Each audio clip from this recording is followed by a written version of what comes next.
قرآن پاک نے کہا یہودیوں پہ اللہ نے ذلت مسلط کر دی ہے، یہ ذلیل ہے، ان کا کوئی دیش نہیں، یہ جہاں انہوں نے قبضہ کیا ہوا نا فلسطین میں، یہ قبضے کی جگہ ہے اور ایک مٹھی بھر ملک ہے، شاید 60-70 لاکھ آبادی ہو اسرائیل کی۔ اگر امریکہ اس کی مدد نہ کرے تو اسرائیل قائم نہیں رہ سکتا، اور اس کے گرد 12-14 اسلامی ملک ہیں۔ بیت المقدس مسجد اقصیٰ معمولی جگہ نہیں، حضور نے فرمایا 3 سفر کرو تو سمجھنا ہم عبادت کر رہے ہیں۔ کون کون سے؟ فرمایا اگر بیت اللہ جاؤ تو عبادت سمجھ کے جانا، مسجد نبوی کی طرف جاؤ تو عبادت ہے، اور مسجد اقصیٰ کی طرف جاؤ تو یہ بھی عبادت ہے۔ اور فرمایا مسجد اقصیٰ میں جس نے ایک نماز پڑھی اسے 25,000 نمازوں کا ثواب ملے گا۔ اور میرے رسول پاک نے یہ وہ مسجد ہے جس کے ساتھ معراج شریف جڑا ہوا ہے۔ قرآن پاک نے کہا کہ اس مسجد میں سبحان اللہ اسریٰ بعبدہ لیلا من المسجد الحرام الی المسجد الاقصیٰ۔ مسلمانوں، قرآن کہتا ہے کہ تمہارے معراج کی شان رسول پاک کی مسجد اقصیٰ سے جڑی ہے۔ جس محبوب کو رب معراج کرائے تو مسجد اقصیٰ میں لا کے کرائے، وہ جگہ معمولی جگہ ہے، وہ معمولی جگہ ہے مسجد اقصیٰ۔ نبی پاک نے وہاں نبیوں کی امامت کرائی، 17 مہینے اس مسجد کی طرف منہ کر کے تیرے اور میرے رسول نے نمازیں پڑھی۔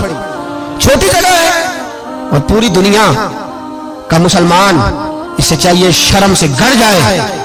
ایک امریکہ کا صدر بول کے کہتا ہے کہ اسرائیل کو اجازت ہے اسے دارالحکومت بنائے، اور مسلمان حکمران بیان دے رہے ہیں ظالموں لٹیرو، تم اپنی اپنی سیاستیں چمکانے کے لیے پہلے ایک دوسرے کو گالیاں دیتے ہو، پھر اکٹھے بیٹھ جاتے ہو نمبرنگ کرنے کے لیے۔ تم دین کے اس مسئلے میں سارے اکٹھے کیوں نہیں بیٹھے؟ سارے پاکستان کے سیاستدانوں کو، علماء اور مشائخ کو چاہیے تھا ایک پیج پہ اکٹھے ہوتے، اکٹھے بیٹھ کے ایک بیان ہی دے دیتے، ایک بات ہی کر دیتے۔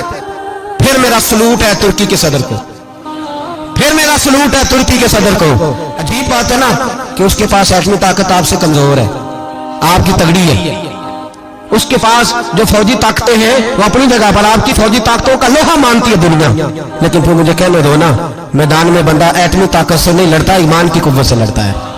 وہ بول اٹھا ہے نا، کیا کر لیا اس نے اپنی پارلیمنٹ سے خطاب کیا ہے۔ اس نے بہت عرصہ پہلے کہا تھا مسجد اقصیٰ میری خواب میں آئی تھی اور رو کے کہتی تھی آئے مجھے کوئی صلاح الدین ایوبی کا ماننے والا، کوئی آئے مجھے بچائے۔ کہتے میری خواب میں آئی تھی اور روتی تھی، کہتی تھی کوئی آئے۔